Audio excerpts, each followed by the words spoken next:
Então, bom dia a todo mundo. A gente vai continuar da parte que a gente parou, que a gente estava falando sobre tecido epitelial, né? E aí, a gente parou especificamente na parte de glândulas sebáceas, sudorípara e tal. E aí eu acredito que a gente consiga terminar epitélio hoje. Já a gente pode fazer uns exercícios de tecido epitelial e já entrar no conjuntivo. Vocês vão ver que a próxima parte, o conjuntivo, ele está dividido em partes, porque o conjuntivo é um tecido muito grande.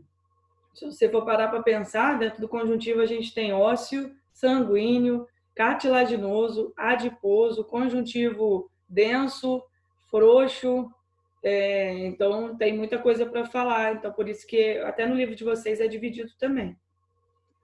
Então, deixa eu compartilhar a tela aqui. Acho que dá para a gente fazer uns exercícios aqui também. A gente parou nessa parte aqui, ó, que eu estava falando de glândulas, né? Que tinha as glândulas sudoríparas e as glândulas sebáceas. Então, só para a gente lembrar, sudorípara é dividida em apócrina e écrina. Aqui, ó, a apócrina, a produção que é produzido cai num ducto próximo do pelo, a écrina não, sai sozinho. Então, aquela que sai sozinha, tipo, tem um tubo próprio e tal, o que a gente tem que saber é que aqui é o que sai o suor não fede. Tá? Então, assim, as écrinas aqui, que também são chamadas de merócrinas, vai estar eliminando o suor, que é água, ureia, ácido úrico, cloreto de sódio e tal. É que eu estou muito no pontinho. E aí, o suor, ele vai ajudar só a regular a temperatura do corpo. Quando você está correndo, está com o corpo muito quente, você produz bastante suor para ajudar a reduzir a temperatura do corpo. Agora, as glândulas apócrinas produzem uma secreção que ela é um pouco mais grudenta, sabe? Mais viscosa. Tem proteína, tem ácido graxo e aumenta muito a produção dessa glândula na adolescência, na puberdade. E dá o fedor, né, que é o CC do cascão, na verdade, não é por conta do suor em si, é por conta dessa glândula sudorípara apócrina, que quando libera essa substância próxima do pelo, ali tem bastante bactérias, então as bactérias fazem a festa, e aí elas que vão produzir substâncias que vão dar um odor, né? Um cheiro ruim. Já a gente tinha falado das glândulas sebáceas, então a gente tem glândula sebácea no corpo inteiro, menos na sola na mão e no pé. Os ductos também vão levar essa secreção próximo ao folículo piloso, e é importante você ter o sebo porque ajuda a impermeabilizar, a lubrificar a pele. Só que na puberdade também aumenta muito a quantidade, a produção, então você pode fechar, né, os poros da pele, tendo bactérias ali pode dar cravo, espinho e tal. Então, assim, quando você fala, minha pele é muito oleosa, a minha ultimamente estava ficando bastante. Estou até usando um sabonete de acne e tal. Quando tem essa produção, fica oleoso porque nada mais é do que gordura mesmo, né? É uma mistura de lipídios que fica ali na pele. Então faz bem. A gente tinha parado falando, eu comentei com vocês que no inverno, banho quente prejudica a produção e aí você fica com a pele ressecada, né? Aí isso aqui, a gente já está quase finalizando. Quando a gente fala dos dois raios ultravioleta, tem o UVA e o UVB. Eles vão atingir camadas diferentes na pele. E aí, no geral, o que pode acontecer? A pele envelhecer e ficar vermelha, mas qual que faz o quê, né? O UVA, ele vai mais profundamente, ele chega até na derme. E aí ele vai quebrar, vai danificar fibras colágenas e elásticas. Então, ao longo do tempo, a pele envelhece. Então, a pessoa tem envelhecimento precoce, porque fibra colágena e elástica, a gente vai falar no próximo capítulo, colágena está associada com a sustentação e elástica elasticidade. Então, se você tem quebra dessas substâncias, por exemplo, no rosto, você vai ter um envelhecimento da pele, a pele vai ficar mais enrugada e vai cair com mais frequência, tá? Mais frequência não, mais rapidez. Agora, quem entra em contato com muitos raios UVB, os UVBs, eles são bons, assim, quando você fica pouco tempo, igual nesse momento agora que a gente está passando, é bom vocês ficarem ligadas de tomar um sol de vez em quando, de tomar uns 15 minutos de sol e tal, porque você vai estar estimulando a produção de vitamina D, que é importantíssima para que você consiga colocar cálcio nos seus ossos, por exemplo. E é o UVB que vai estimular. E ele que também estimula a melanina, né, para dar a produção, aumentar a produção de melanina. E lembra que a melanina ela vai estar protegendo o núcleo da célula. Então, isso daí, ok, seria bom, né? Tipo, estou estimulando o UVB no meu... o UVB está estimulando a minha produção disso tudo. Só que, quando você entra em contato por muito tempo com o UVB, pode causar vermelhidão na pele, queimaduras. Então, quando tem queimadura de primeiro, segundo, terceiro grau, foi o UVB que causou. E também aumenta o risco de câncer de pele. Até porque, olha a associação. Quanto mais o UVB chega, mais melanina é produzida.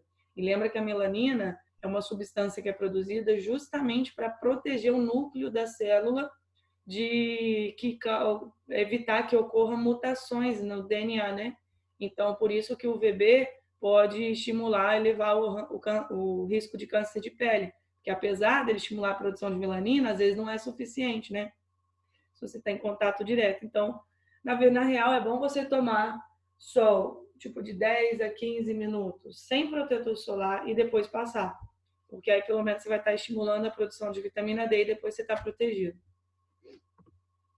E aí, para finalizar aqui, quando a gente fala a questão do tato, a gente falou que a pele estava muito linkada com essas células nervosas. Então, olha quais são elas e as funções, né? Para começar aqui próximo aqui do pelo, você vai ter várias terminações nervosas. E o pelo, vocês sabem que o pelo ele pode levantar ou abaixar. Quando você está com frio, o pelo levanta, né, e tal. E quem vai ajudar nisso tem uma musculatura associada ao pelo, mais as terminações nervosas que vão dar esse estímulo, né, de dentro para fora. Então, as terminações nervosas ali próximas do pelo dão essa adaptação rápida, detecção de qualquer movimento na pele e tal. Aí tem aqui do lado o corpúsculo de Ruffini, que é um mecanoreceptor, então consegue perceber choques mecânicos, pressão, essas coisas encostar. Tem próximo também o corpúsculo de Pacini, que consegue perceber estímulo de pressão e vibração rápida. Então, também quando você aperta assim, ó, a sua pele, o corpúsculo de Pacini está ajudando nessa percepção. Tem o bulbo de Krause ou corpúsculo de Krause, que eles vão transmitir sensações táteis, isso para outros corpúsculos também. Tem os discos de Merkel, que chegam até aqui em cima, ó, na divisão da derme com a epiderme, que eles estão associados também com sensações táteis e pressão, mas um pouco mais superficial. O do Pacini era uma pressão um pouquinho mais aprofundada. Temos também... peraí, deixa eu anotar aqui. Temos também terminações nervosas livres que chegam até aqui em cima na epiderme, ó, que você consegue sentir cosquinhas, calor, dor, frio ou coceira. Tudo você vai sentir por conta dessas terminações que chegam até aqui em cima na epiderme. Tem o corpúsculo de Meissner também, que é para sensações táteis, pressão e vibração lenta. Então, basicamente, você está vendo que as células fazem a mesma coisa, né? Você só tem algumas que têm umas adaptações. Então, assim, não cai muito sobre essas células em prova, não. Pode cair perguntando sobre o tato no geral, mas, tipo, o que o corpúsculo de Meissner faz? Às vezes, assim, Enem, não, nunca. Mas outras provas, às vezes, eu já vi prova que pergunta isso direto, mas eram aquelas provas do Nordeste ou provas mais decoreba mesmo, tipo FJF. Mas as questões são mais, se forem te apresentar isso, normalmente vai te apresentar no enunciado, falando sobre isso e perguntar algo sobre o tato, tá? Eu até não sei se eu coloquei aqui alguma questão disso, mas a gente pode ver. Deixa eu... Peraí. Então, exercícios. Alguém tem alguma dúvida até agora? Não? Tudo certo. Ô, professora, volta no outro slide ali, rapidinho. O que é esse negócio amarelo embaixo? Isso aqui é a hipoderme. A hipoderme é a parte de tecido adiposo. É porque lembra que a gente falou que a pele, como eu estou falando de tecido epitelial, eu estou falando só de pele. Então, é epiderme e derme. Só que aves e mamíferos têm uma camada abaixo, que é a chamada hipoderme, que é uma camada de gordura, que ajuda no isolamento térmico e tal. Então, essas bolinhas amarelas aí são os adipócitos. A gente vai falar deles no próximo capítulo. Beleza. Então, tá. Peraí, deixa eu passar. Então, ó, vamos ver aqui. Eu botei alguns exercícios. Ó. A pele é um órgão bastante complexo do organismo humano e é responsável por diversas funções essenciais à vida. Assinale a alternativa que apresenta somente informações corretas sobre a pele. Na epiderme, a camada externa da pele, encontram-se numerosas fibras colágenas e elásticas que conferem tonicidade e elasticidade à pele. Vocês acham que isso está certo ou está errado?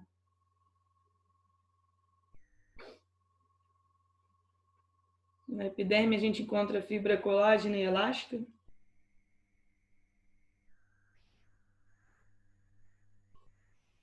Não, tá, galera? Quando a gente fala de fibras colágenas e elásticas, eu encontro isso no tecido conjuntivo, na derme, que vem abaixo, tá? Aí, na derme, camada localizada imediatamente sob a epiderme, estão os melanócitos, células que produzem melanina, pigmento que determina a coloração da pele. Tá certo isso daqui? Aí que tem gente escrevendo no chat. Do. Melanócito está na epiderme.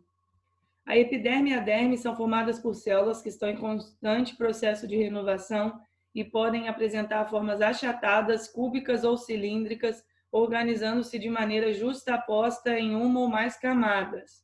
Vocês acham que isso aqui está certo? Eu falei que não é muito importante saber, né, os formatos de célula e tal, mas o que a gente tem que saber é o formato da célula da epiderme no geral. Ó, o Colóquio falou talvez, vamos ver se seria talvez. Ó, vamos ver aqui, ó, D. Na camada externa da pele, denominada epiderme, encontram-se células que fabricam queratina e acumulam internamente. Quando repletas de queratina, essas células morrem e passam a constituir um revestimento resistente ao atrito e altamente impermeável à água. Será que essa daqui está certa? Fala aí o que vocês acham, hein? Vou ler a próxima. Tanto na epiderme quanto na derme são encontrados numerosos fibroblastos responsáveis pela produção de fibras colágenas que conferem elasticidade e tonicidade à pele. Qual que vocês marcariam aí? De qual letra? Eu acho que é C. Eu marcaria C. É que o resto eu não lembro direito. A Lívia falou que marcaria C. Quem mais? Tá, o Colóquio ficou... Peraí. Eu pensei que você tinha falado que você tinha ficado em dúvida entre todas. Fiquei entre A, C, E, A e D. Ó, C também. Galera, olha só. Deixa eu mostrar para vocês. É a D. Vamos explicar uma coisa aqui da epiderme. Eu falei que o tecido epitelial, ele pode ter vários formatos, dependendo de onde ele é encontrado. Então, ele pode ser cúbico, ele pode ser cilíndrico, ele pode ser pavimentoso. Lembra que eu falei que quando tem o nome estratificado, é quando você tem várias camadas uma sobre a outra. A epiderme não pode ter esses vários formatos. Tecido epitelial é um tipo de tecido que é semelhante no corpo inteiro em relação à sua função. O formato de célula pode mudar. A epiderme é um tipo de tecido epitelial. E aí, no caso da epiderme, você só vai ter células que são pavimentosas e estratificadas. Vamos voltar aqui para a gente ver. Ó. Aqui. Deixa eu fechar aqui. Olha só. Os epitélios podem ter vários formatos, dependendo de onde for. Agora, quando eu falo pele, boca e esôfago, é estratificado pavimentoso. Isso quer dizer, pavimentoso é que as células elas têm um formato mais assim achatadinho. Estratificado são várias camadas de célula. Então, os outros aqui, ó, outros formatos, cúbico, é nos túbulos renais, na bexiga urinária, na uretra, no estômago. Então, você tem, quando naquela questão colocou lá, a derme também não tem isso, né? Quando falou assim, a epiderme e a derme são formadas por células que estão em constante processo de renovação. Tá, a derme nem tanto, ela até se renova, mas ok, poderia ser. E que podem apresentar formas achatadas, cúbicas ou cilíndricas. A epiderme já não pode, entendeu? Achatada, tudo bem, que é a pavimentosa. Mas cúbica ou cilíndrica, a epiderme não tem. Aí organizando-se de maneira justaposta em uma ou mais camadas. Epiderme sempre tem mais camadas. Então, seria a letra D, ó. na camada externa da pele, denominada epiderme. Lembra que eu falei que uma das células da epiderme são os queratinócitos. Esses queratinócitos produzem queratina. E quando essa queratina impregna na célula, a célula morre. E aí, ali na epiderme, como você tem 5 camadas de células, elas vão empurrando as células antigas para cima, e lá em cima elas têm essa impregnação com queratina e elas acabam morrendo. Mas é bom você ter queratina porque impermeabiliza a célula e evita a perda de água. Então, lá em cima tem células mortas, então seria a letra D certinho. Vê se todo mundo entendeu, foi? Foi? Deixa eu só subir aqui. Foi, demorou. Então, vamos ver a próxima aqui, ó. A pele humana é o maior órgão do corpo e o corpo é constituída por 2 tecidos, o epitelial e a epiderme. O epitelial é a epiderme, formado por células em constantes divisões que empurram as mais velhas para as camadas superiores, e o tecido conjuntivo, a derme, rico em diversas estruturas, tais como vasos sanguíneos, terminações nervosas e glândulas. Logo abaixo, não fazendo parte da pele, está a tela subcutânea, a hipoderme, formada pelas células adiposas responsáveis por armazenar a gordura. Tendo por base essas informações, pode-se dizer que ao fazer uma tatuagem, isso é muito legal, eu esqueci de falar isso com vocês, mas nessa questão fala. A agulha injetora de tinta penetra. Antes da gente ler as opções, onde você acha que a tinta da tatuagem ela é colocada? Na epiderme, na derme ou na hipoderme? Na derme? Por quê? Porque na epiderme não ia ficar, tipo, fixo pra sempre. E no outro é gordura, né? A epiderme, ela é substituída muito rapidamente. Tanto que, se você fez uma tatuagem, em alguns pontos saiu a tinta, tipo, você vai ter que retocar, às vezes é porque o pigmento ele não foi acumulado no lugar certo. O local onde você tem que depositar é na derme. A epiderme, ela substitui muito rápido. E eu acho que eu já até falei disso lá no Bibliologia, é que faz tanto tempo que eu não lembro. Mas eu lembro de alguma coisa que era interessante, que era assim, os pigmentos estão aqui, não deixam de ser corpos estranhos para você. E aí suas células de defesa vão chegar e vão englobar esses pigmentos. Só que elas ficam ali. E aí, por conta disso, a tinta não sai. Tipo, as células de defesa não conseguem destruir. Era alguma coisa assim, eu tenho que lembrar disso. Eu achei isso maneiraço. Então, a gente já sabe que seria na derme, né? Epiderme não pode, a hipoderme muito menos. É por isso que as tatuagens de chiclete somem rápido, não só por isso, é porque as tatuagens de chiclete, elas ficam na última camada, né? Não foi feito para durar mesmo, não. Mas, assim, as tatuagens de chiclete, elas ficam na última camada. Então, além de você ter a troca de pele, você tem contato com substâncias do lado de fora que vão acelerar esse processo para tirar, né? Então, quando você toma um banho, usa um sabão, você tira. É como se fosse uma sujeira. A tatuagem de chiclete é uma sujeira. Se você esfregar, saiu, entendeu? Então, é tipo isso. Aí, vamos ver aqui, ó. Na epiderme, a gente já sabe que tá errado. Então, a gente, ó, epiderme, hipoderme, hipoderme, a gente já sabe que tá errado. Então, já seria a letra B. Na derme, pois se realizada na epiderme, a tinta injetada seria eliminada com as células queratinizadas mortas. Então, boa, eu gosto dessa questão. Falar nisso, quando acabar essa loucura, vou fazer mais um besouro de tatuagem, galera. Já está decidido. Vou fazer o besouro e eu estou pensando, eu não sei se eu faço uma Dory, mas eu vou escrever continue a nadar em algum lugar do meu corpo. Quero fazer mais tatuagem. Essa daqui também é uma questão muito boa. É muito minha cara isso, né? Então, vou fazer. Vou fazer. Eu mostrei para vocês, não mostrei o livro de besouros que eu comprei agora? Que ele tem 1.400 ilustrações de besouros. Imagina como eu estou querendo tatuar todos. Imagina todos os besouros. Ai, coisa maravilhosa. Vou deixar o chat aqui do lado, porque aí é bom que eu vejo se vocês responderem aqui. Tem nada, Colope. Dá medo não, pô. É tudo bichinho do bem. Olha só. Analise a figura a seguir. Aí tem aqui, raios ultravioleta, está mostrando 1, 2 e 3. Aí tem aqui células escrito grânulos de melanina. A gente consegue ver que tem um que tem produção maior, outro que tem produção mais ou menos e o outro que não produz. Com base na figura e nos conhecimentos sobre o tema, assinale a alternativa correta. A pele negra, representada pela figura de número 3, não tem necessidade de produzir melanócitos quando em contato com os raios ultravioleta. Vocês acham que essa letra A já estaria certa ou está errada? Completamente errada, tá? Pessoas de pele negra, a pessoa já tem uma produção de melanina muito maior, então é óbvio que não é o tipo 3. B. Os indivíduos de pele albina estão representados pela figura 2, pois em contato com raios ultravioleta produzem uma quantidade intermediária de melanócitos como consequência de problemas enzimáticos. Então não, né, queridos? Isso aqui, se eu falo albino tem ausência de pigmentação. Então, o albino seria o número 3 aqui, né? Não seria o 2.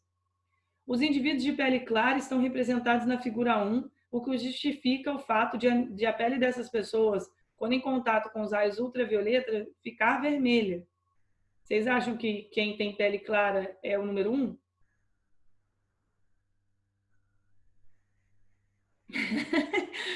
Eu gosto dessa animação mesmo, Colope. Mentira!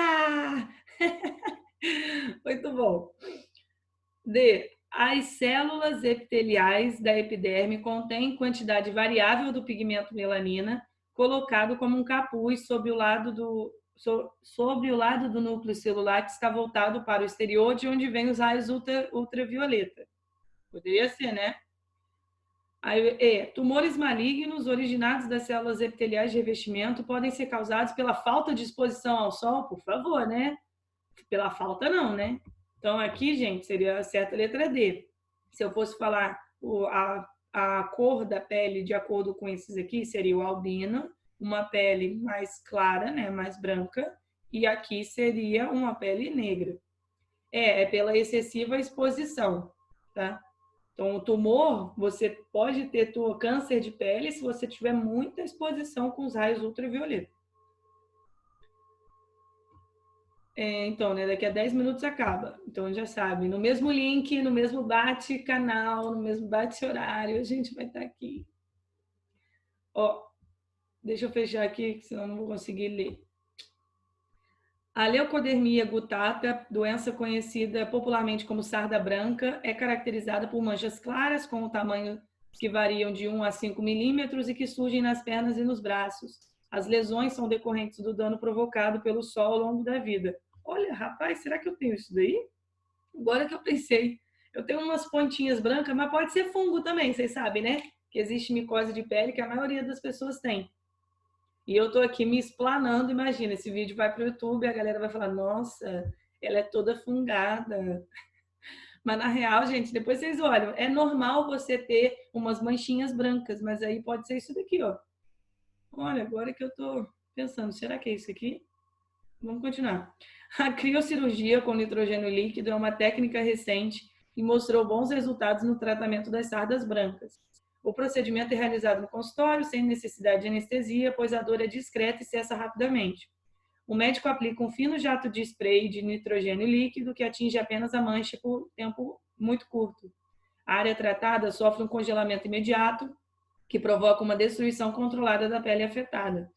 Nos dias que se seguem, formam-se crostas finas e escuras sobre as áreas tratadas, que levam de 2 a 4 semanas para se soltarem. Quando as crostas caem aos poucos, a repigmentação, a produção de melanina, se inicia. A produção de melanina após o procedimento cirúrgico citado no texto deve-se ao fato de que o tratamento com nitrogênio líquido estimula a formação de novos melanócitos e, consequentemente, nova produção de melanina. A pele em contato com o nitrogênio líquido é obrigada a aumentar a produção de melanina para que possa se proteger do frio excessivo.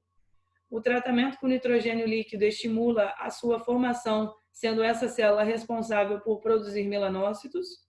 A pele em contato com os raios solares é estimulada a produzir melanina pelos melanócitos novos que são formados. Tanto o contato direto com a luz do sol como o procedimento com nitrogênio líquido são responsáveis pela produção de melanócitos. O que vocês acham? Cara, e nitrogênio líquido é muito maneiro. Eu trabalhei com um pouco de nitrogênio líquido no laboratório, quando eu fiz o intercâmbio. Para pegar aquilo tinha que ter maior cuidado, porque ele queima, né? Aí você pega, parece que você é aquela cientista mesmo, sabe? Que vai saindo aquela fumaça maravilhosa, muito legal. O Colop falou que marcaria a B. Alguém marcaria alguma outra?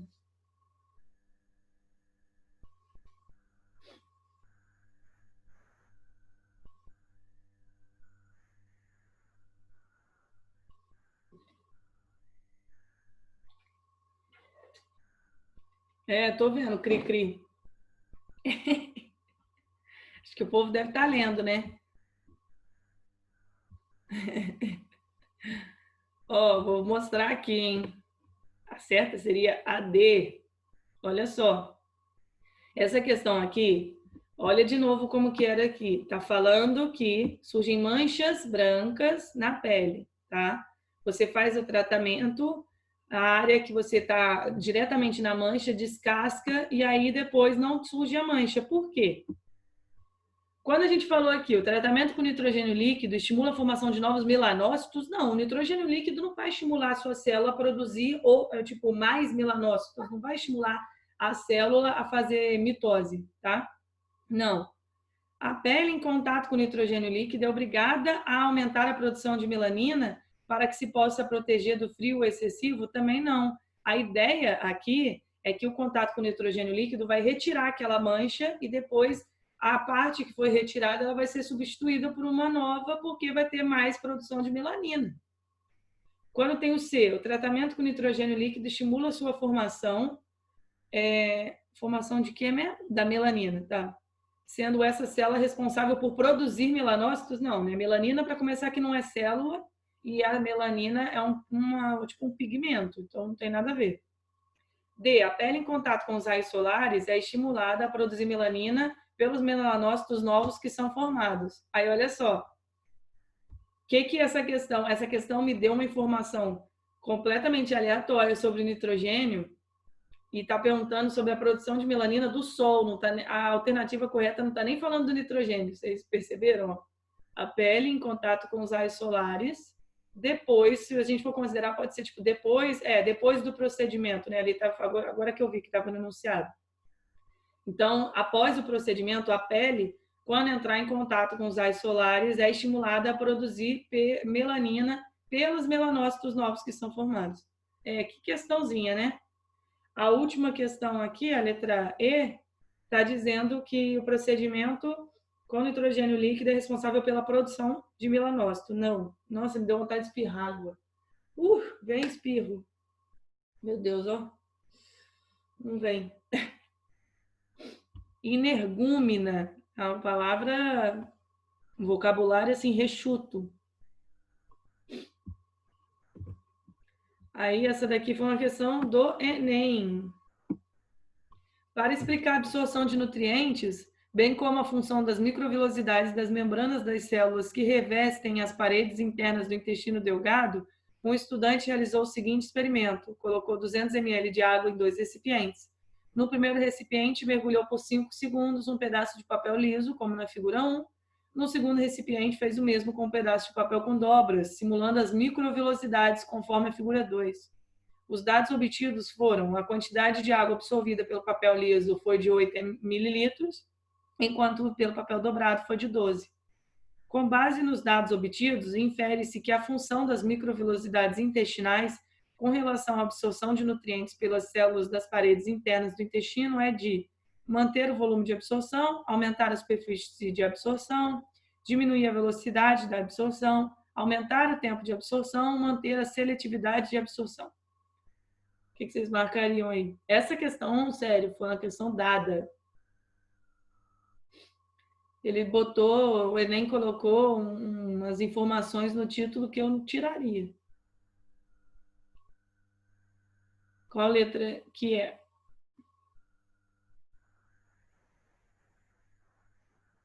Cadê o cri-cri, gente? Cri-cri. Vou ficar igual, tinha um programa antigamente que chamava Fantasia. Não sei se não é da época de vocês. Mas aí, quando eu estava esperando a resposta, elas ficavam assim.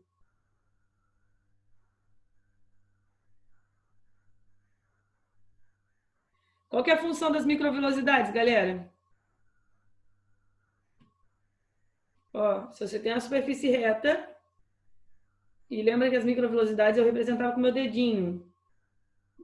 Quando você tem essas reentrâncias, você aumenta o quê? Você aumenta a superfície de absorção, tá? Letra B. Quanto mais dobradinho for, mais reentrâncias tiver, pensa, a água vai entrar em contato com uma maior parte. Ela pode ficar presa aqui. Então, você aumenta a superfície de absorção. O tempo é a mesma coisa. Eles ficaram por 5 segundos, Léo. Ó, no primeiro recipiente mergulhou por 5 segundos e no segundo fez isso também. Então, assim, 5 segundos, botou, tirou. Então, o papel dobrado, você aumenta a área de contato. Quanto mais reentrância tiver, maior a superfície de contato. Isso daí, isso que você falou. Tipo, na substância reta, na superfície reta, ela entra em contato, ela molha aqui mais rapidinho. Agora, quando você tem reentrâncias, você aumenta a superfície de contato. E aí, se você aumenta, você reaproveita aquilo de uma forma melhor. Ok? Então, seria a letra B. E falta só 1 minuto para a gente acabar aqui. Então, eu vou já desligar aqui e a gente volta. Ok? Até mais ver.